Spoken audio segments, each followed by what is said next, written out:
이 예언이라고 하는 것은 신앙의 뼈대를 세우는 것과 같습니다. 그래서 예언의 말씀을 잘 모르면은 뼈대가 약해져 가지고 신앙이 자꾸 흔들려요.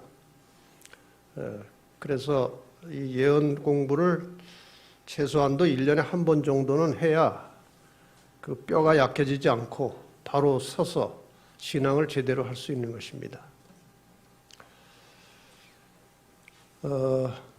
하나님의 소원이 무엇인지 아십니까? 하나님의 소원이 있어요. 하나님의 소원은 하루빨리 우리를 만나서 같이 사시는 겁니다.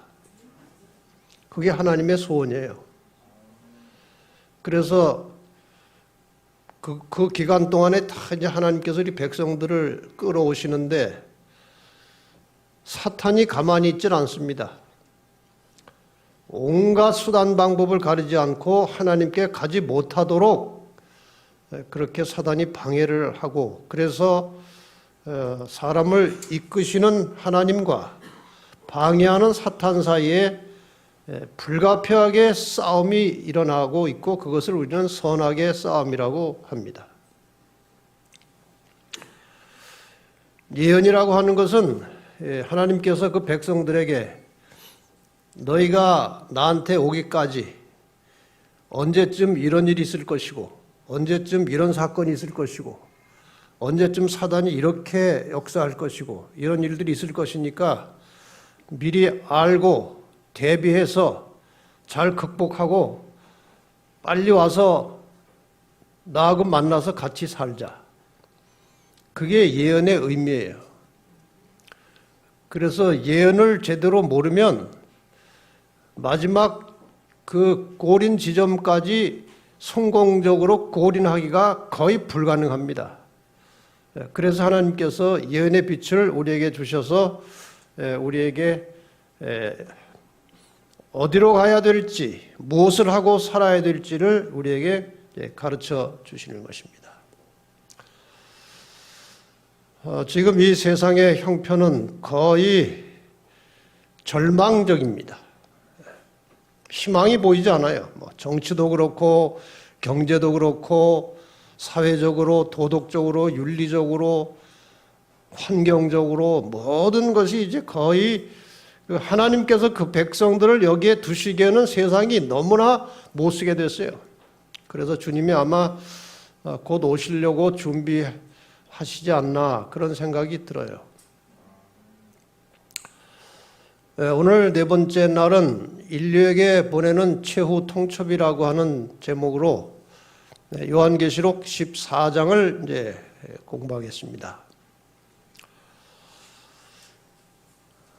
이 요한계시록 14장에 이제 하나님께서 인간들에게 보내시는 아주 특별한 메시지가 나오는데, 그동안 하나님께서는 오래 참으셨습니다. 무한히 참으셨습니다. 이제 하루라도 빨리 그 백성들을 만나서 살아야 될 텐데, 이제 더 이상 인간들에게 은혜의 기간을 줄 수 없을 때까지 왔습니다. 그래서 이제 하나님께서 마지막으로 한 번만 더 하나님의 백성들을 불러내는 일을 하실 것이고, 이 죄악 세상을 향해서 경고를 보내실 것입니다. 이게 마지막 통첩이에요. 이것을 받아들이지 않으면 이제 영원히 끝나는 것입니다. 이것을 받아들이면 살게 되는 겁니다. 어제 우리가 선악의 싸움의 마지막 구도를 잠깐 이제 봤습니다만은 오늘 공부를 위해서 이제 한 번 더 살펴보겠습니다. 선악의 싸움. 선은 교회와 예수 그리스도이십니다. 악은 이 죄악 세상과 사탄입니다.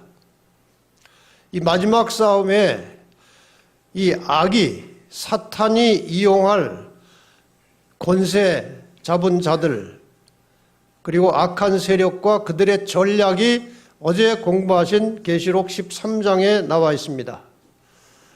공부하신 대로 교황권과 미국이 힘을 모아서 온 세계를 하나로 묶어 연합시킬 것이고 그 힘으로 마지막 하나님의 남은 자손들에 대해서 이제 공격을 해 올 것입니다. 전략으로는 짐승의 우상을 세우고 경배하게 하고 짐승의 표를 받게 하고 받지 않으면 매매를 금지시키고 핍박하는 그런 내용이 계시록 13장에 기록이 되어 있습니다. 오늘 공부하실 계시록 14장은 이 계시록 13장을 이제 대항해서 싸울 하나님의 백성들, 그들의 신분을 14만 4천이라고 묘사하고 있습니다. 그리고 그들이 전할 마지막 경고 혹은 초청의 메시지를 세 천사의 기별이라고 하는 이 말씀으로 계시록 14장에 기록이 돼서 나옵니다. 계시록 14장의 메시지는 13장에서는 짐승의 표를 받으라고 하지만 14장에서는 하나님의 인을 맞아야 하는 것입니다. 그래서 계시록 13장과 14장이 마지막으로 충돌하면 이 싸움이 끝나고 주님께서 오시는 것입니다. 그래서 계시록 14장 후반부에 낫을 들고 이 땅에 내려오시는 예수님의 모습이 나오는 겁니다. 그러면은 누가 이 계시록 14장의 세 천사의 메시지를 전할 것이냐에 대하여 계시록 14장 1절을 펴면 이런 말씀이 나옵니다. 또 내가 보니 어린 양이 시온산에 섰고 그와 함께 14만 4천이 섰는데 그 이마에 어린 양의 이름과 그 아버지의 이름을 쓴 것이 있도다. 사도 요한이 이 계시를 볼 당시에는 아직 구원받은 무리들이 하늘에 가 있을 시간은 아닙니다. 그러나 미리 계시의 눈을 통해서 이 구원받은 성도들이 하늘에 있는 장면을 사도 요한이 미리 보게 된 것입니다.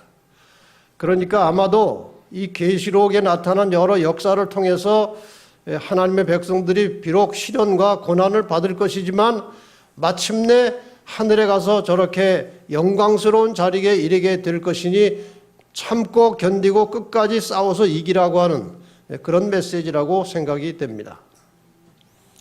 이 선악의 싸움의 마지막 구도를 보면 상당히 대조적입니다.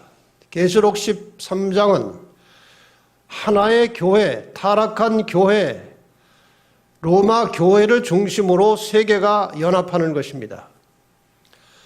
계시록 14장은 진리를 중심으로 하나님의 참 백성들이 한 무리를 이루게 되는 것입니다. 계시록 13장은 짐승을, 교황권을 경배하라고 합니다. 계시록 14장은 창조주를 경배하라고 합니다. 계시록 13장은 짐승을 예배하는, 경배하는 날로 일요일 예배를 강요할 것입니다. 그러나 14장은 창조주를 예배하는 날로 안식일 예배를 요청하고 있습니다. 이것을 계시록 13장은 짐승의 표라고 하고 계시록 14장에서 이 안식일은 하나님의 인이라고 합니다. 결국 인간의 전통, 인본주의 신앙과 하나님의 계명, 신본주의 신앙이 충돌하여 마지막 싸움이 끝나는 것입니다. 그럼 계시록 14장 1절에 등장한 14만 4천은 어떤 사람들인가? 이 14만 4천에 대한 기록은 계시록 7장에서 이미 나옵니다. 그 말씀을 조금 먼저 소개하겠습니다. 이 일 후에 내가 네 천사가 땅 네 모퉁이에 선 것을 보니 땅의 사방에 바람을 붙잡아 바람으로 하여금 땅에나 바다에나 각종 나무에 불지 못하게 하더라. 그림은 하나의 상징적인 것이지만 네 천사가 땅의 네 모퉁이에서 바람을 붙잡고 있다는 것입니다. 이 성경에서 바람이 상징적으로 쓰일 때는 전쟁이나 재난을 말합니다. 다시 말해서 하나님의 능력에 의해서 이 땅에 일어날 엄청난 전쟁과 재난이 억제되고 있는 상태를 말합니다. 지금 그렇지 않아도 여기저기 재난이 있고 전쟁이 일어나지만 사탄은 이 정도 가지고 만족하지 않습니다. 완전히 세상을 쑥밭으로 만들고 싶은 것이 사단의 심정이지만 하나님께서 그의 택하신 백성들을 찾아내고 구원하시기 위해서 지금 이 재난이나 전쟁을 어느 정도 억제하고 있기 때문에 이 정도입니다. 그래서 지금 저 장면은 네 천사는 인류를 파멸시킬 큰 전쟁이나 재난을 억제하고 있는 역할을 하는 것입니다.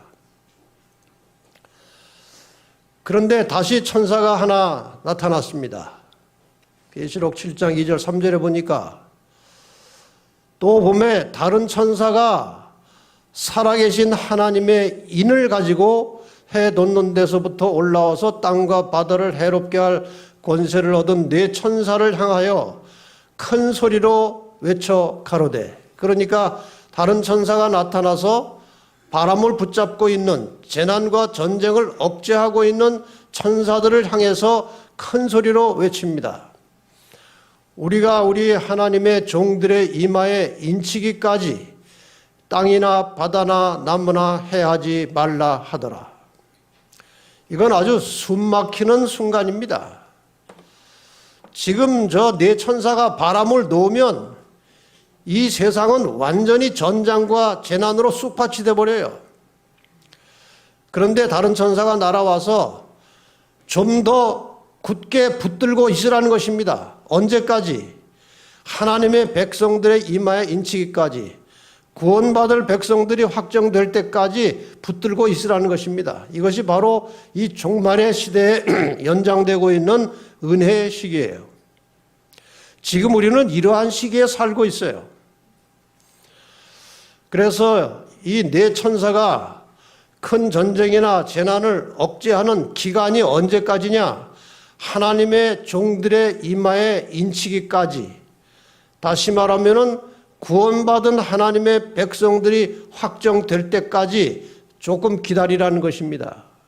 그러니까 지금은 이제 이 예언에 의하면은 우리는 이 종말 시대에 하나님의 백성들이 확정짓는 인치는 시기에 우리가 살고 있다는 것입니다. 그런데 그 입맞은 자들의 수가 나옵니다. 계시록 7장 4절에 보니까 내가 입맞은 자의 수를 들으니 이스라엘 자손의 각 지파 중에서 입맞은 자들이 14만 4천이다.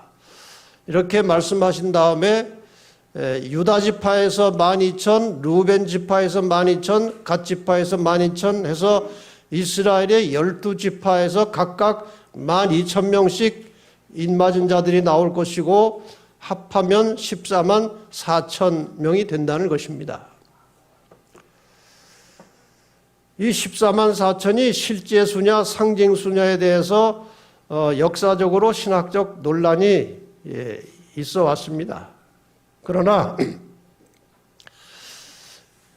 일단 이 마지막 시대의 14만 4천이 이스라엘 자손의 지파 중에서만 나오는 것은 틀린 겁니다. 그렇지 않습니까? 그리고 이스라엘 자손의 의미는 예수님께서 십자가에 돌아가시고 더 나아가서 스데반이 돌에 맞아 순교하는 서기 34년 이후로부터 유대 땅에 있던 복음이 세계 각처로 흩어져 전파되기 시작함으로써 이스라엘 백성의 의미는 끝났습니다. 그러므로 이 종말의 시대에 형성될 14만 4천에 있어서 이 지파의 이름은 상징적이지 그것이 실제 지파가 아닙니다. 이 말은 세계 각처에서 여러 민족들로부터 여러 혈통으로부터 구원받은 무리들이 일어날 것을 상징하는 것입니다. 그러면 이 지파가 실제 지파가 아니고 상징이라면 그 옆에 함께 딸려 나오는 숫자도 상징이라야 맞는 것입니다. 이 14만 4천이 어떤 일을 할 것이냐? 또 보니 다른 천사가 공중에 날아가는데 땅에 거하는 자들 곧 여러 나라와 족속과 방언과 백성에게 전할 영원한 복음을 가졌더라.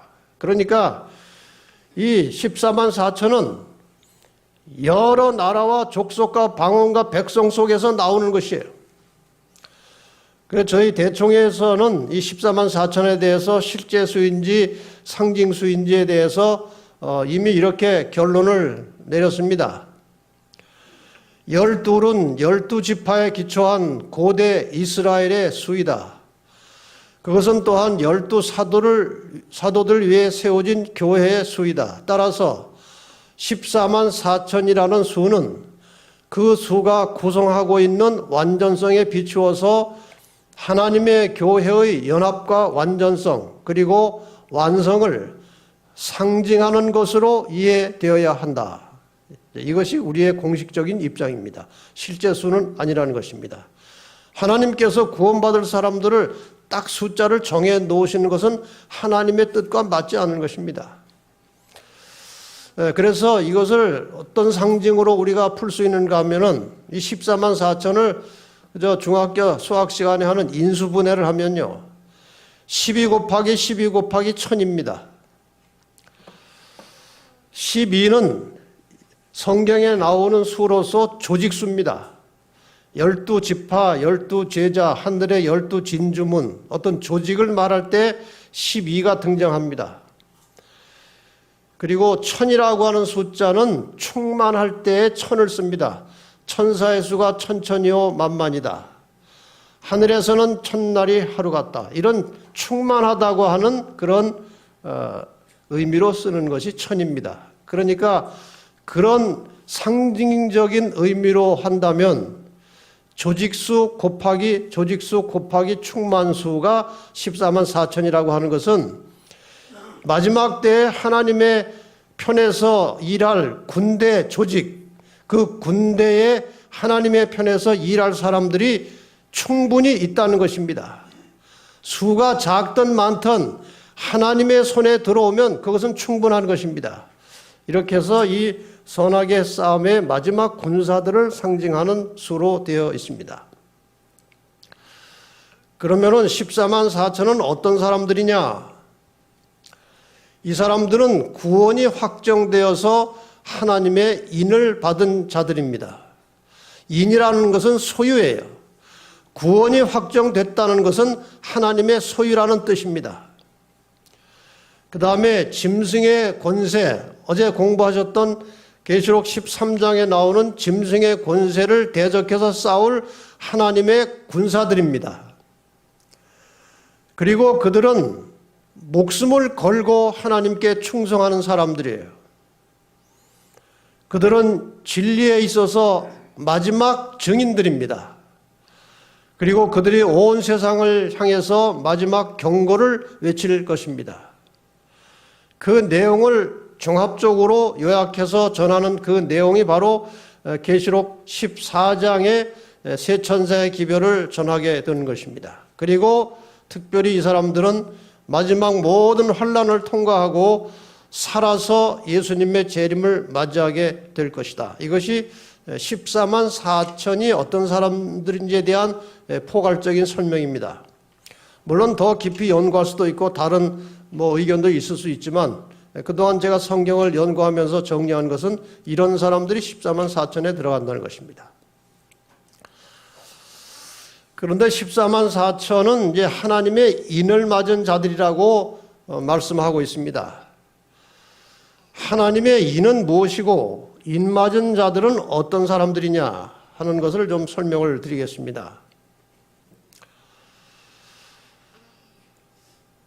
여러분이 너무나 잘 아시는 성경절 하나 알려드리겠습니다. 또 나는 하나님은 그들을 하나님의 백성들을 거룩하게 하는 여호와인 줄 알게 하려 하여 내가 내 안식일을 주어 그들과 나 사이에 표징을 삼았었노라.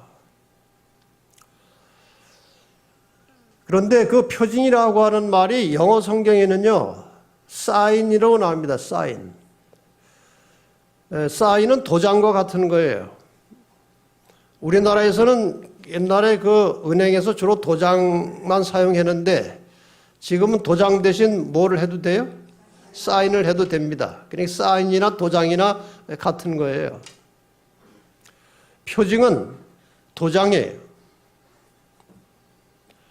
출애굽기 31장에도 비슷한 말씀이 또 나옵니다. 너는 이스라엘 자손에게 고하여 이르기를 너희는 나의 안식일을 지키라. 이는 나와 너희 사이에 너희 대대의 표징이니 나는 너희를 거룩하게 하는 여호와인 줄 너희로 알게 함이라. 그래서 이 사탄은 하나님과 그 백성 사이에 도장이라고 해놓으신 그 안식일을 지워서 하나님과 그 백성 사이의 관계를 끊어버리려고 여태까지 노력하고 애를 써왔습니다. 그래서 어제 말씀드린 대로 하나님의 도장, 안식일을 지워버리고 대신 갖다 놓은 것이 일요일입니다. 이렇게 해서 사탄은 지금 하나님의 소유된 백성들로 하여금 그 하나님으로부터 분리시키기 위해서 아주 최후의 방법을 사용하는 것입니다. 그리고 이 안식일의 주인이 있습니다. 이러므로 인자는 안식일의 주인이라고 했으면은 이 주인이 안식일을 바꾸지 않은 한 절대로 안식일을 함부로 바꿔서는 안 되는 것입니다. 이 안식일 계명이 엄연히 하나님의 친수로 기록해서 내려주신 십계명 속에 이 안식일이 들어 있습니다. 우리는 그저 간단하게 늘 안식일 계명을 외우지만 이제 안식일 전체의 계명은 아주 길어요. 안식일을 기억하여 거룩히 지키라. 엿새 동안은 힘써 내 모든 일을 행할 것이나 제7일은 너의 하나님 여호와의 안식일인즉 너나 내 아들이나 내 딸이나 내 남종이나 내 여종이나 내 육축이나 내 문 안에 유하는 객이라도 아무 일도 하지 말라. 이유가 무엇이냐? 이는 엿새 동안에 나 여호와가 하늘과 땅과 바다와 그 가운데 모든 것을 만들고 제7일에 쉬었습니다. 그러므로 나 여호와가 안식일을 복되게 하여 그날을 거룩하게 하였느니라. 이 속에 많은 내용이 들어 있습니다. 적어도 통치자, 왕의 도장에는 3가지가 반드시 들어가야 됩니다. 다스리는 영토의 범위가 들어가야 되고, 그 다스리는 자의 지위, 직위가 들어가야 되고, 이름이 들어가야 돼요. 대한민국이라는 영토, 직위, 대통령, 그리고 이름, 아무개가 들어가야 대통령의 도장으로서의 가치가 있는 것입니다. 그런데 이 넷째 계명 속에 이 3가지가 다 들어있는 겁니다. 영토는 하늘과 땅과 바다와 그 가운데 모든 것이 하나님의 영토예요. 직위는 그것을 만드신 분이니까 창조주이십니다. 그 다음에 이름은 여호와이십니다. 여기 다 들어있어요. 그런데 십계명의 구조가 참 상당히 생각해 볼 여지가 있는 것입니다. 십계명을 선포할 당시에 문서가 이런 형태입니다.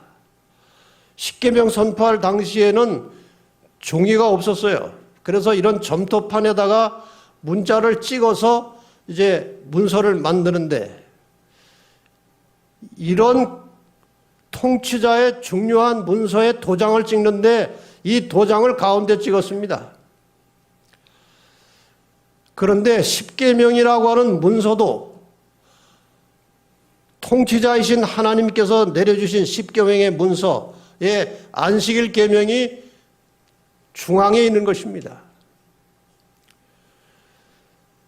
이 안식일 계명의 위치는 상당히 중요한 거예요. 여러분이 십계명을 한번 잘 살펴보시면 저 위에 3 계명은요, 하나님이 아니고 다른 잡신들도 요구할 수 있는 계명이에요. 그 다음에 저 아래 6개의 계명은 하나님이 아니고 이 세상의 도덕적, 윤리적, 국가에서도 사회에서도 요구하는 계명들입니다. 그러나 안식일은 어느 누구도 요청할 수 없는 계명이에요. 안식일은 하나님만 요구할 수 있는 계명이에요. 그래서 저 안식일 계명이 있어서 위에 3계명과 아래 6계명이 하나님의 계명으로서의 권위를 갖는 것입니다. 4번째 계명에 빠져버리면요, 다른 계명은 별로 그렇게 힘이 없어요. 근데 저 하나님의 도장이 가운데 찍혀 있기 때문에 전체가 하나님께서 주신 문서로서의 가치를, 권위를 갖는 것입니다. 이해가 되시죠? 예. 그런데 이 14만 4천이라고 하는, 이 입맞은 14만 4천이라고 하는 사람들은 계시록 설명해 보면은 여자로 더불어 더럽히지 아니하고 정절이 있는 자라 그랬습니다. 물론 여기 여자는 배도하고 타락한 음란한 여자입니다. 그러니까 타락한 교회에 소속되지 말아야 됩니다. 어린 양이 어디로 인도하든지 따라가는 자며 예수님께서 오라고 하는 대로 가야 되는 것입니다. 그것은 곧 진리를 따라서 살아가는 사람들이에요. 그래서 사람 가운데서 구속을 받아 처음 익은 열매로 하나님과 어린 양에게 속한 자들이니, 4번째 말씀을 조금 설명드리겠습니다. 14만 4천은 입에 거짓말이 없고 흠이 없는 자들이더라 그랬어요. 우리가 살아갈 때 이 죄가 굉장히 많아요. 뭐 미워하는 것도 있고, 뭐 또 도둑질하는 것도 있고, 때로는 뭐 살인도 있고, 간음도 있고, 여러 가지 죄가 많아요. 그런데 여기 왜 거짓말이라고 하는 죄를 강조했을까요? 14만 4천은 거짓말이 없고 흠이 없는 자들이더라 그랬어요. 여러분, 거짓말 한 번도 안 해봤습니까? 거짓말 한 번도 안 했다고 말하면 그것이 거짓말이에요. 뭐 심지어는 어디 전화가 왔는데 보니까 말이에요, 내가 받기 싫은 전화예요. 그 애한테 엄마 없다고 해라, 없다고 해라. 그러면서 애들이 거짓말을 배우는 거예요. 여기에서 말하는 거짓말이 무엇이냐? 사도 요한이 계시록에서 말한 거짓말은 다른 사도 요한의 말씀 속에서 답을 찾아야 돼요. 요한일서 2장 4절에 보면은 저를 아노라 하고 그의 계명을 지키지 아니하는 자는 거짓말하는 자라고 그랬어요. 지금 14만 4천은 다른 말로 하면 하나님의 계명에 충실한 사람들이에요. 그것이 14만 4천이에요. 특징입니다. 그러니까 계속해서 사탄이 하나님의 법을 폐기하고 하나님의 법을 지킬 수 없다고 자꾸 이렇게 사람들을 미혹할 때에 끝까지 하나님의 계명을 붙들고 충실하게 사는 사람들이 14만 4천이 된다는 것입니다. 하나님의 인을 만든다는 것은 무엇이냐? 이것도 한번 정리를 해보십시다. 우선 예수를 믿음으로 구원받은 하나님의 백성이 된 사람들입니다. 그리고 하나님 나라에 속한 백성으로서 그 나라의 법, 하나님의 법을 존중하여 즐거운 마음으로 계명에 순종하는 사람들이고, 특히 하나님께서 자기 백성과의 표징으로 주신 안식일을 준수함으로 창조주 하나님을 경배하는 사람들입니다. 그리고 하나님의 품성의 사본인 계명을 준수하는 삶을 통해서 하나님의 품성을 닮아가고 드러낸 사람들인데, 그 품성의 핵심은 사랑입니다. 그러므로 하나님의 인을 맞았다고 하는 가장 확실한 증거는 품성의 변화로 나타나는 것입니다. 그러니까 토요일 날 교회 안 빠지고 다니는 것 자체가 입맞은 증거는 아닙니다. 물론 그것이 포함되지만 그것만이 아니에요. 적어도 하나님의 계명에 명시된 안식일을 포함해서 계명 전체를 존중하여 지키고 살아간다는 것은 그 계명을 순종할 때 나타나는 열매와 결과가 있어야 되는데 이것이 사랑이라는 것입니다. 그러니까 안식일 날 아무리 교회 열심히 나와서 예배를 안 빠지고 뭐 봉사를 많이 해도 속으로 누군가를 싫어하거나 미워하고 있으면은 그것은 소용이 없는 거예요.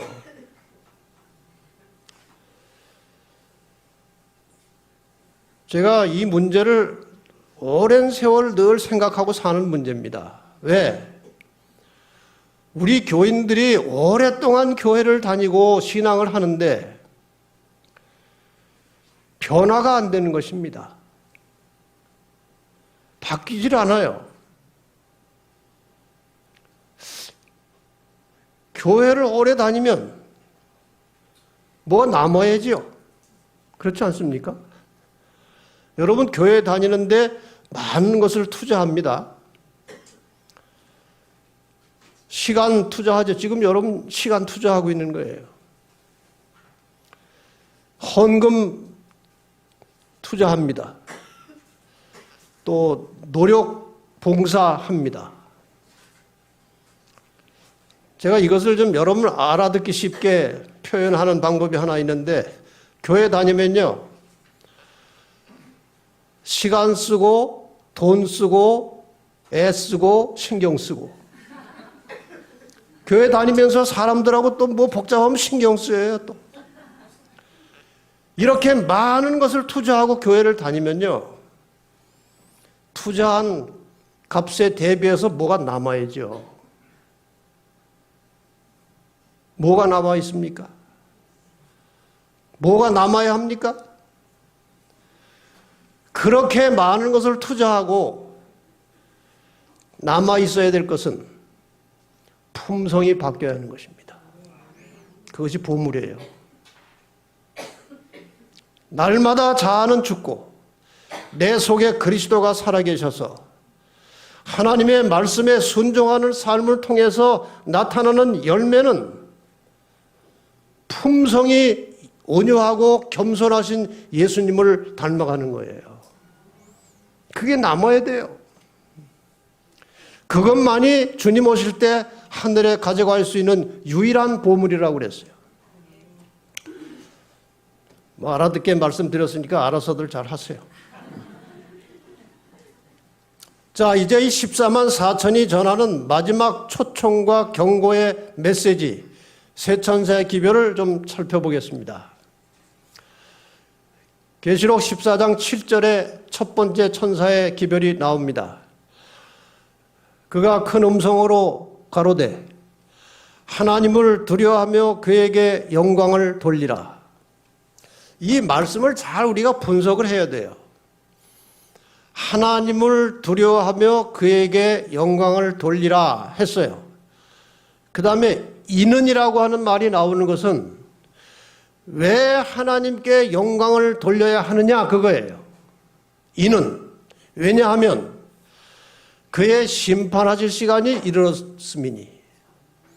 이 심판하실 시간이 이르렀다는 것은 재림이 임박한 종말의 시기가 되었다는 것입니다. 그러므로 이 세 천사의 기별은 이 종말의 시기에 전파되어야 할 메시지예요. 우리는 지금 종말 시대를 살고 있고 이 기별을 전하고 있는 것입니다. 심판하실 시간이 이르렀으니 하나님을 두려워하며 그에게 영광을 돌려라 같은 말이에요. 그 다음에 하나님께 영광 돌리는 것이 무엇이냐 이게요. 어떻게 하는 것이 하나님께 영광을 돌리는 것이냐. 이 문맥 그대로 분석하면 답이 다 나오는 것입니다. 1차적으로. 어떻게 하는 것이냐. 하늘과 땅과 바다와 물들의 근원을 만드신 이를 경배하라. 이것이 하나님께 영광을 돌리는 방법이라고 제시한 거예요. 하늘과 땅과 바다와 물들의 근원을 만드신 이, 좀 말이 긴데 이것을 세 글자로 하면 뭡니까? 창조주예요. 그러면은 왜 사도 요한이 창조주를 경배하라 하더라 하지 않고 이렇게 길게 늘어났을까요? 그냥 창조주를 경배하라 해도 아무 문제 없어요. 똑같은 말이에요. 왜 사도 요한이 이 말을 사용했느냐 이거예요. 이 말을 사용한 것은 하나님의 계명 중에 네 번째 계명을 다시 생각나게 해주는 단어입니다. 이것이. 이 말은 어디에 나오는 말이냐? 네 번째 계명에 나오는 말이에요. 하늘과 땅과 바다와 그 가운데 모든 것을 만들고, 이 말을 다시 상기시켜주면서 창조주를 경배하라고 하는 것은 안식일을 회복하라는 것입니다. 그래서 이 창조주를 경배하라고 하는 말은 하나님의 계명을 존중하여 그 속에 기록된 안식일을 회복하라는 것입니다. 그래서 우리가 이렇게 열심히 안식일을 증거하고 전하고 있는 것입니다. 그래서 우리가 어디 가서 기별 전할 때 제7일 안식일과 예수 재림을 열심히 전하면 그것이 재림교인이에요. 우리의 이름이에요. 우리의 이름은 교파 이름이 아니고 새 천사의 기별에서 나온 메시지예요. 그 다음에 이제 둘째 천사가 메시지를 전합니다. 또 다른 천사 곧 둘째가 그 뒤를 따라 말하되 무너졌도다 무너졌도다 큰 성 바벨론이요 모든 나라를 그 음행으로 인하여 진노의 포도주로 먹이던 자로다 하더라. 이것이 둘째 천사의 기별입니다. 그러니까 둘째 천사의 기별은 하나의 경고입니다. 바벨론이 무너졌다는 거예요. 무너진다는 것입니다. 여러분이 바벨하면 생각나는 것이 바벨탑이죠. 바벨탑을 건축해서 끝을 하늘에 닿게 하고 우리 이름을 내자 하고, 이 바벨탑은 하나님께 대한 인간의 도전이에요. 근데 처음부터 바벨탑이 아니고 그냥 큰 성과 대를 쌓아 그 꼭대기를 하늘에 닿게 하고 그렇게 나와요. 하나님께서 이것을 방치하지 않으셨고 임재하셔서 탑을 중단시켰습니다. 공사를 중단시켰습니다. 하나님께서 강림하셔서 언어를 혼잡케 하심으로 공사를 더 이상 못하게 하고 원래 하나님의 뜻대로 흩어져 놓으셨어요. 하나님께서는 생육하고 번성하여 땅에 충만하라 흩어져 살라고 했는데 바벨탑은 모여서 살자는 것이거든요. 그래서 하나님께서 그것을 중지시켰습니다. 그래서 나중에 언어의 혼잡으로 인해서 이 탑 쌓는 것이 중지되었기 때문에 이 이름을 혼돈, 혼잡, 뒤섞임이라고 하는 의미를 가진 바벨을 붙여서 바벨탑이다 하고 붙인 거예요. 자, 이 세 천사의 기별에 나오는 이 바벨론이라는 것은 실제 바벨론이 아니고 영적 바벨론입니다. 그러니까 바벨이라고 하는 말 자체가 의미하듯이 여러 가지 이교적인 하나님의 말씀에 맞지 않는 교리들이 교회 안에 섞여 들어온 상태를 바벨론이라고 하는 거예요. 영적으로. 역사를 잠깐 보겠습니다. 초기 기독교는 전적으로 그리고 완전히 하나님의 말씀에 기초와 뿌리를 두고 있었던 순수한 교회였습니다.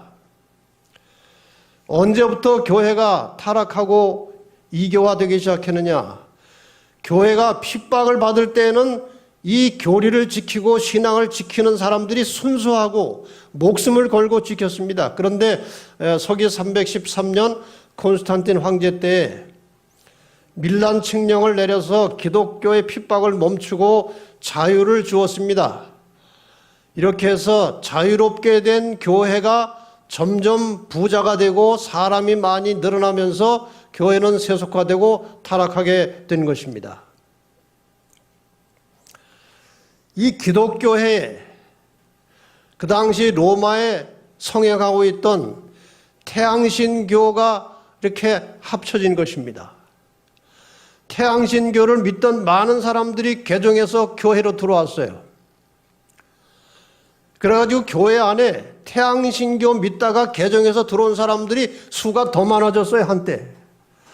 그래서 교회가 태양신교를 믿는 사람들에 의해서 좌우된 때가 있었습니다. 여기 역사가 이렇게 기록하고 있습니다. 이제 기독교는 단지 명목상 그리스도인을 가장한 사람들이 이교도에서 태양신교에서 그리스도교로 개종한 사람들이 다수를 이루고 큰 비율을 이루고 주류를 이루게 되었다. 기독교인들이 약해지고 태양신에서 개종한 사람들이 힘이 있게 되었다, 그 말이죠. 그들은 전에 이교도일 때와 다를 바 없었다. 기독교로 개종에 들어왔지만 옛날에 그냥 그대로 말만 기독교인이지 이교도랑 태양신교도일 때랑 같다, 그 말이에요. 그래서 오류와 타락이 홍수처럼 교회에 밀려들었다 그랬어요. 이렇게 해서 이 기독교와 태양신교가 섞임으로써 이제 혼합 종교가 만들어졌는데 이것이 바로 가톨릭이에요. 가톨릭은 이렇게 해서 태어난 것입니다. 드디어 이 교회 안에 태양신교에서 믿던 또 습관적으로 해나던 축제일 태양신교의 신조들이 교회로 몰려들어오는 것입니다. 성경 중심의 교회라야 하는데 성경에 없는 영혼불멸 사상, 일요일 예배, 마리아 숭배, 교황 무료설, 부활절, 면죄부, 화채설, 연옥설, 영세, 세례, 고해성사 이런 성경에 없는 많은 교리들이 교회 안에 몰려 들어온 것입니다. 섞여버린 거예요, 기독교 교리하고. 그래서 섞였기 때문에 바벨론이 된 거예요. 영적 바벨론은 성경보다 교회 권위가 더, 교회 전통이 더 상위법이에요. 성경이 A라고 해도 교회에서 B라고 고치면 고치는 겁니다. 이것이 이 당시 교회예요. 그래서 믿음과 말씀은 죽고 의식과 형식만 남은 배도한 교회가 저렇게 휘황찬란하게 커진 것입니다. 예수님이라면 저런 교회를 지으실 리가 없습니다. 저게 타락한 교회의 전형적인 모습이에요. 그래서 종교개혁자들은 교황과 가톨릭을 적그리스도요 바벨론이라고 규정한 것입니다. 마르틴 루터는 아주 명확하게 말했습니다. 바벨론 즉 적그리스도의 나라가 아니면 마치 하나님인 것처럼 교회에 앉아 자신의 교리와 제사로 죄와 멸망의 벌을 증가시키는 죄의 사람 멸망의 아들이 누구겠는가. 수세기를 통해 이 모든 조건은 교황권의 횡포에 의하여 성취되었다. 그러니까 이 가톨릭과 교황권을 적그리스도라고 하는 것은 제가 마음대로 하는 게 아니고 종교개혁자들이 다 그렇게 이미 정해놓은 것을 제가 전해드리는 것입니다. 그래서 이 가톨릭이 성경적으로 말하면은 1차적인 영적 바벨론이 된 것입니다. 천주교의 오류들, 아까 잠깐 말씀드렸지만 마리아 숭배, 고해성사, 화채설, 미사제도, 연옥 이런 것들이에요. 이런 것들 때문에 이것이 맞지 않아서 종교개혁이 시작된 것입니다. 이게 개신교 신앙의 기초는 천주교와 전혀 다른 성격으로 오직 성경, 오직 믿음, 오직 예수, 오직 은혜, 오직 하나님께만 영광 이 주제로 종교개혁이 시작됐습니다. 그래서 저기에 나온 여러 가지 제도들을 다 버리고 고치고 그렇게 했어요. 그런데 불행하게도 지금까지도 고치지 못하고 천주교회와 함께 공유하고 있는 교리가 몇 가지 있는데 주일 예배를 드리고 있고 영혼불멸을 믿고 있고 부활절 같은 절기를 지키고 있는 것입니다. 종교개혁이 올해 제대로 됐다면 저거 다 고쳐졌을 거예요. 그런데 종교개혁을 이은 후계자들이 제대로 저희를 하지 못하고 그냥 저것들을 못 고치고 주저앉은 거예요. 그래가지고 다시 저 공유하는 교리 때문에 공통 분모가 있기 때문에 개신교가 다시 천주교에 서서히 하나로 합쳐지고 있는 과정 속에 지금 우리가 살고 있어요.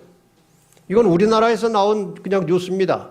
천주교, 개신교 일치, 친교 본격화, 한국신앙직제 창립.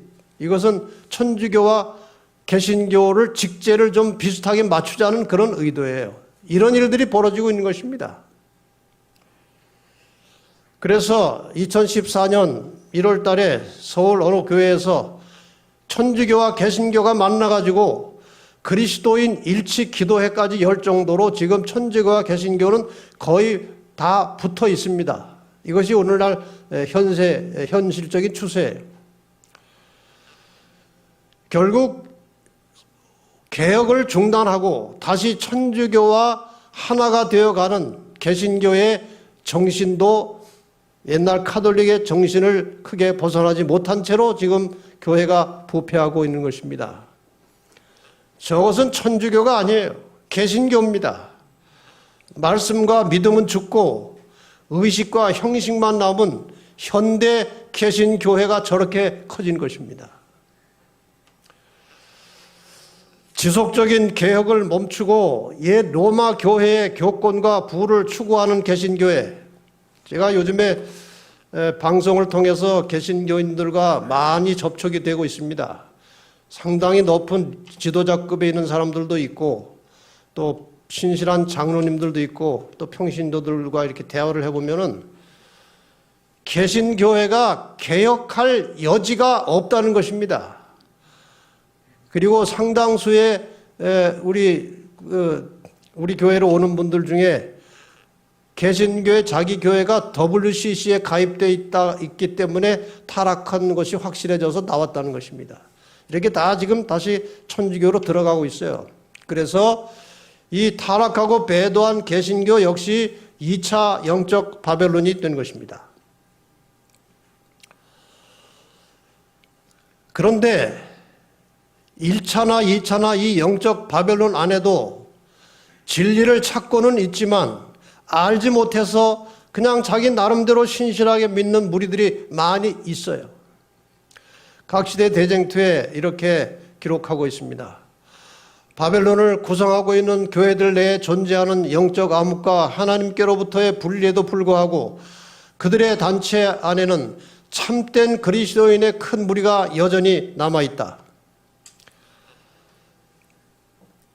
그들 중에는 이 시대를 위한 특별한 기별을 아직 깨닫지 못한 사람들이 많이 있다. 이것이 세천사의 기별이에요.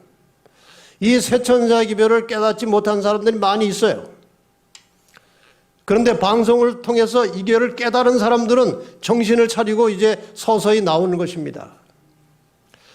또한 많은 사람은 그들의 현 상태에 만족하지 아니하고 더욱 밝은 빛을 갈망하고 있다. 저는 이것을 피부로 느끼고 경험하면서 살고 있습니다. 방송을 듣고 연락 와서 이제 전화로 면담을 하고 혹은 만나서 상담을 해보면은요, 계속 진리의 빛을 찾는데 없다는 것입니다. 들어도 설교는 매일 비슷한 설교고 진리가 나오지 않는다는 것이에요. 그러다가 이제 저희 방송들을 들으면서 드디어 진리를 깨닫게 되었다는 것입니다. 밝은 빛을 갈망하는 사람들이 많이 있어요. 그들이 지금 알게 모르게 이 코로나는, 이 인간의 위기는 하나님께서 또 다른 기회로 사용하셔서 이 코로나 덕분에 많은 사람들이 유튜브에서 방송을 통해서 진리를 접촉할 수 있는 기회의 문이 열린 것입니다. 많은 사람들이 듣고 있어요. 그래서 이 세천세 기별의 연장선이라고 할 수 있는 계시록 18장 2절에 보면 힘센 음성으로 외쳐 가로되 무너졌도다 무너졌도다 큰 성 바벨론이요 귀신의 처소와 각종 더러운 영에 모이는 것과 각종 더럽고 가증한 새에 모이는 것이 되었도다. 온갖 잡다한 이설들, 이교의 교리들이 교회에 섞여 있다는 것입니다.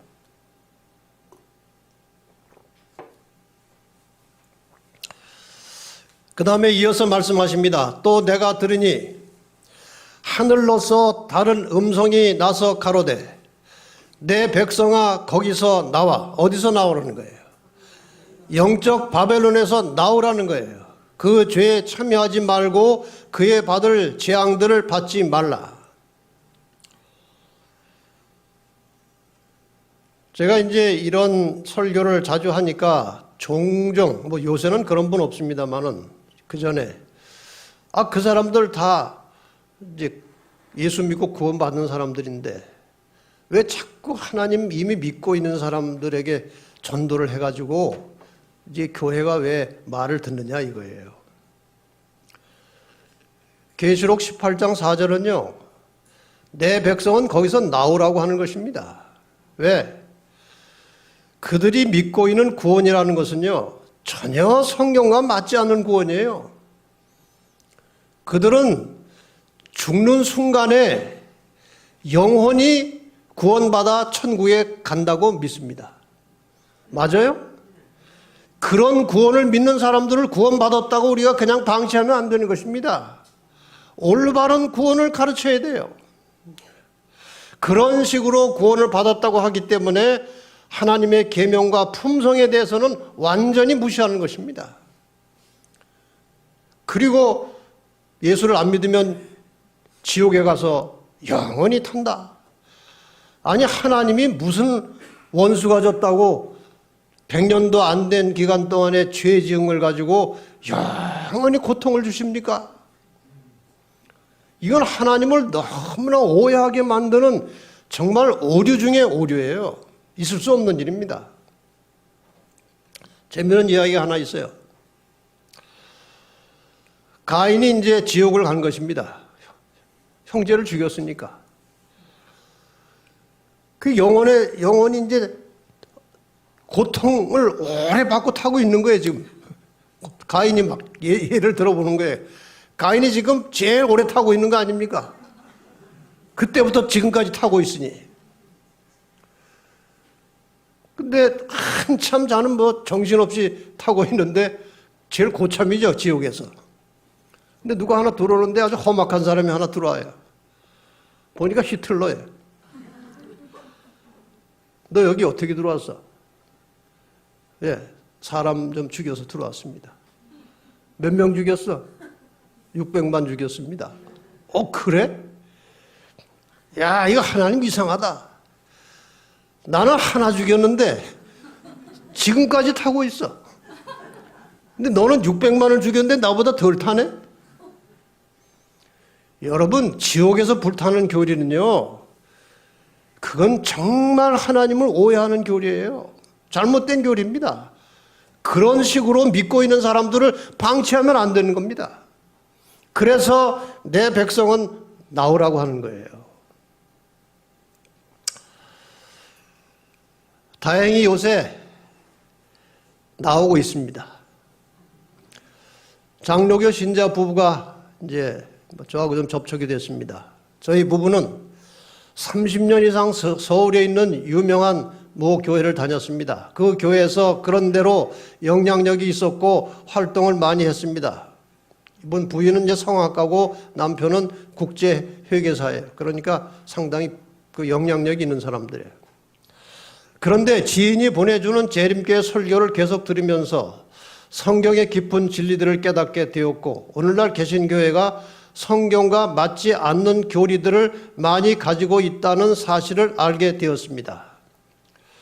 마음에 큰 부담을 느끼게 되었고, 바로 교회를 나오진 못했고, 그래서 이사를 하면서 결단을 내리고 재림교회 성도가 되기로 결심을 하여 바벨론에서 나오게 되었습니다. 이제 본인이 그런 거에 바벨론에서 나왔다고요. 진리로 인도해 주신 하나님께 감사드립니다. 이분들 요새 교회 열심히 잘 나가고 있습니다. 여러분, 이분의 간증을 들으셨을 것입니다. 들은 분도 계실 겁니다. 장로교 목사예요.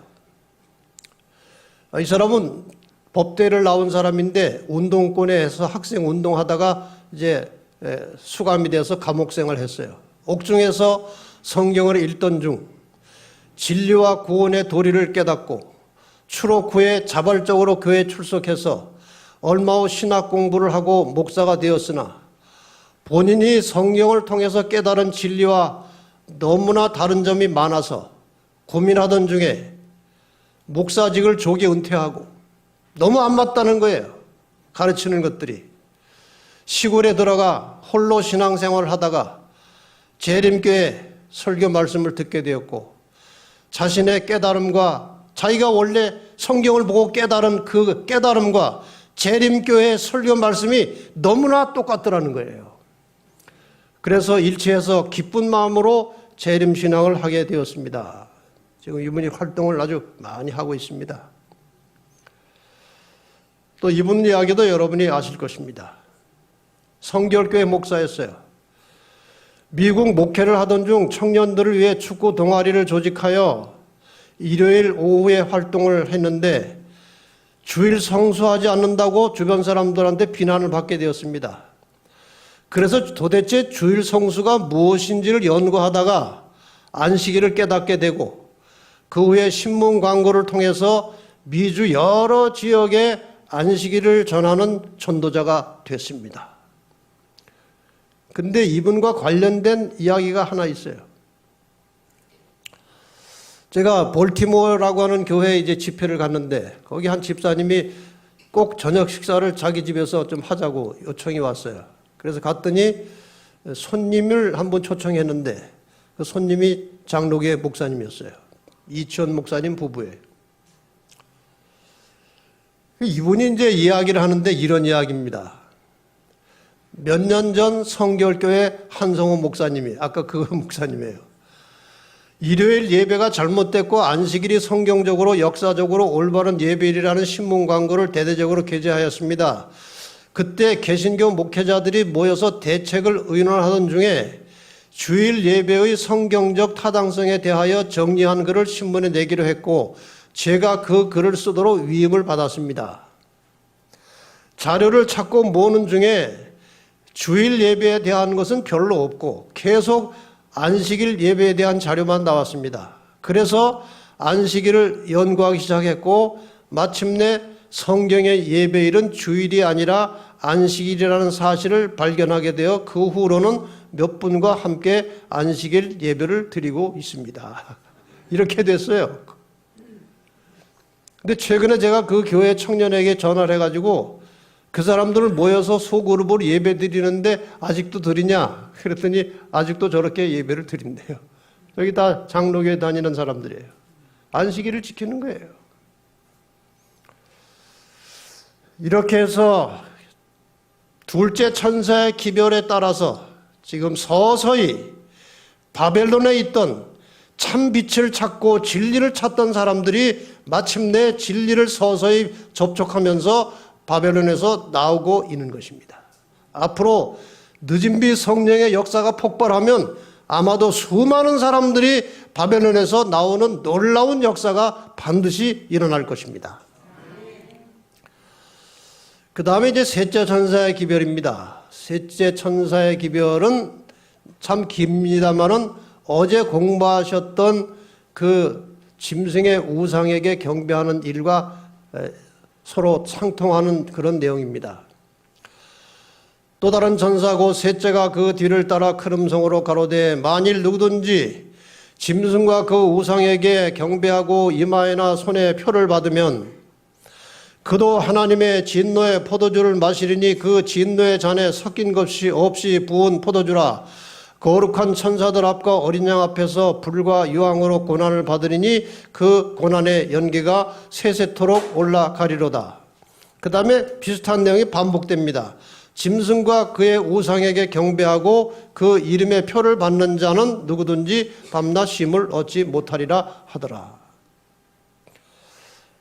이 복잡한 내용을 제가 요약해서 좀 해설을 해드리겠습니다. 셋째 천사의 기별은 계시록 13장에 어제 공부하셨던 기별 중에 짐승의 표 혹은 짐승 경배와 직접적인 관련을 갖는 것입니다. 짐승의 표를 받는다고 하는 것은 짐승, 즉 교황권의 권위로 만들어진 일요일 강제 휴업법에 굴복함으로 교황을 경배의 대상으로 인정하는 것을 말합니다. 그리고 셋째 천사의 기별은 그 짐승의 표를 받고 그에게 굴복하여 경배하는 자들에 대한 최후의 형벌을 경고하면서 짐승의 권위에 굴복하지 말 것을 요청하는 기별입니다. 종말의 시대에 지구상에 살아있는 모든 사람들은 주님이 재림하시기 직전에 하나님의 법 계명에 순종할 것인지 아니면 인간의 법에 굴복할 것인지 둘 중에 하나를 선택해야만 하는 결단의 자리에 서게 될 것이고 그 결정이 영원한 운명을 결정하게 되는 것입니다. 이것이 셋째 천사의 기별의 핵심이에요. 절대로 짐승의 표에 굴복하지 말라는 것입니다. 그 권위에 넘어가지 말라는 것입니다. 지금까지 세 천사의 기별을 장황하게 말씀을 드렸는데 여러분 다 잊어버리고 기억을 못 하실 겁니다. 그래서 요약해서 세 천사의 기별을 간략하게 이렇게 설명을 드리니까 이것은 머리에 외워서 가지고 가세요. 첫째 천사의 기별은 두 가지 내용입니다. 심판이 가까웠다. 이건 재림 기별이에요. 창조주를 예비하라. 안식일 기별입니다. 그러니까 우리의 이름 자체가 첫째 천사의 기별입니다. 그러니까 어디서 누가 어느 교회 다니냐고 물으면 어물어물하지 마세요. 기독교 중에 하나인데 얘기해도 잘 모르실 거예요. 저기 뭐 삼육병원 뒤에 가면 거기 뭐 건물 하나 있는데 거기 우리 교회 이렇게 하지 말고 아무리 바빠도 어느 교회 다니냐고 물으면 12자를 다 얘기하세요. 제7일 안식일 예수 재림교회 다닙니다. 이렇게 해서 이런 이유 때문에 제7일 안식일을 지키고 이러한 믿음과 소망을 가지고 재림을 기다리는 우리 교회입니다. 이게 하면은 첫째 천사의 기별을 들어간 거예요. 둘째 천사의 기별은 무엇이냐? 이러한 첫째 천사의 기별을 거절한 결과가 바벨론이 된다는 것입니다. 그리고 바벨론은 무너진다는 거예요. 그러므로 내 백성은 무너진 바벨론에서 나오라는 것이 둘째 천사의 기별이에요. 물론 이 세 천사의 기별을 가지고 또 다시 다른 각도에서 뭐 믿음으로 말미암는 의의를 뭐 설명할 수도 있고 한데 그거는 2차, 3차 문제고 이 문자적으로 그대로 드리는 메시지는 이것입니다. 세 번째 메시지는 뭐냐? 바벨론에서 나오라고 했어요. 근데 안 나왔어요. 안 나오면 거기 있다가 짐승의 표를 받는다는 겁니다. 그리고 짐승의 표를 받으면 영원히 멸망을 당할 것이라. 이것이 셋째 천사의 기별이에요. 그리고 이 기별에 셋째 천사의 기별의 결론임과 동시에 세 천사 기별 전체의 결론이 계시록 14장 12절입니다. 거기에 하나님의 계명과 예수 믿음을 지키라고 되어 있는 것입니다. 성도의 인내가 여기 있나니 하나님의 계명과 예수를 믿음을 지키는 자들이라. 그들은 나중에 결론적으로 한 번 더 설명드리겠습니다. 시대마다 하나님께서는 인류를 구원하시러 불러내시는 메시지가 있습니다. 노아 홍수 시에는 방주로 들어가는 것이 구원의 메시지였어요. 침례 요한 당시에는 예수님 초림 당시에는 회개하라는 것이 사는 길입니다. 이스라엘 예루살렘이 멸망할 당시의 기별은 산으로 도망하라는 것입니다. 살려면. 이 마지막 시대에 사는 구원의 메시지는 바벨론에서 나오라는 것입니다. 이것이 중요한 메시지예요. 셋째 천사의 기별의 결론, 동시에 세 천사 기별 전체의 결론은 계시록 14장 12절입니다. 같이 한번 읽겠습니다. 시작. 성도들의 인내가 여기 있나니 저희는 하나님의 계명과 예수 믿음을 지키는 자니라. 최후에 승리할 하나님의 백성들은 예수를 믿음으로 구원을 얻은 사람들입니다. 그리고 하나님의 계명에 충실한 사람들입니다. 인내심을 가지고 믿음으로 성령의 능력에 의지하여 계명에 순종하는 사람들입니다. 이것이 새 천사 기별의 결론이에요.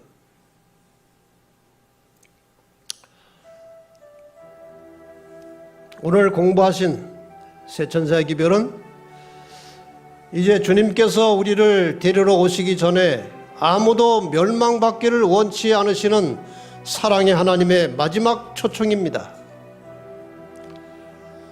마지막 때 사탄이 온 세상 사람들을 미혹하여 짐승의 표를 받게 하려고 하는 위험한 시대에 하나님께서 그분의 사랑하는 백성들에게 그 표를 받지 말도록 호소하시는 사랑의 음성입니다. 이제 곧 하나님과 함께 살게 될 백성들에게 하나님께서 우리의 행복과 평안을 위해서 부탁하신 그분의 계명을 존중하고 사랑하고 즐거운 마음으로 순종하라는 간청입니다. 혹시 아직 침례를 받지 않으신 분들은 진실하고 겸비한 마음으로 성경의 구원의 표시라고 말씀하신 침례를 받으시고 새로운 피조물로 태어나서 주님의 백성이 되시기를 바랍니다. 주님께 대한 믿음을 가지고 그분의 계명을 지키는 성도들을 데리러 주님께서 곧 오실 것입니다. 준비하고 깨어서 그분을 기다리다가 맞이하게 되시기를 바랍니다. 참 좋으신 우리 하나님, 우리와 함께 살기를 그토록 애타게 기다리시는 우리의 하나님, 우리들에게 이렇게 하나님께로 나아가는 길목에서 일어날 사건들을 미리 가르쳐 주시고 대비하고 준비하도록 일깨워 주셔서 감사합니다. 하나님께서 우리를 애타게 기다리고 함께 살고 싶어 하시는 하나님의 마음을 잊어버리지 말게 하시고 날마다 순간마다 믿음으로 하나님의 말씀을 따라서 하나님께 가까이 나아가는 하나님의 사랑받는 성도들이 되게 하여 주시옵소서. 세속에 휩쓸려서 하나님을 자주 잊어버리고 살아가는 저희들을 불쌍히 여기시고 날마다 순간마다 성령으로 우리를 깨우쳐 주셔서 길을 잃지 말게 하시고 오직 하늘을 바라보고 날마다 조금씩 하늘을 향해서 걸어가는 살아있는 성도들이 되게 하여 주시옵소서. 오늘 이 말씀을 들은 사랑하는 주님의 자녀들 가운데 머지않아 주님께서 재림하시는 그날 한 사람도 낙오되지 않게 하시고 함께 다 구원의 영원한 생명에 들어가도록 축복하여 주시옵소서. 예수님의 이름으로 간절히 기도하옵나이다.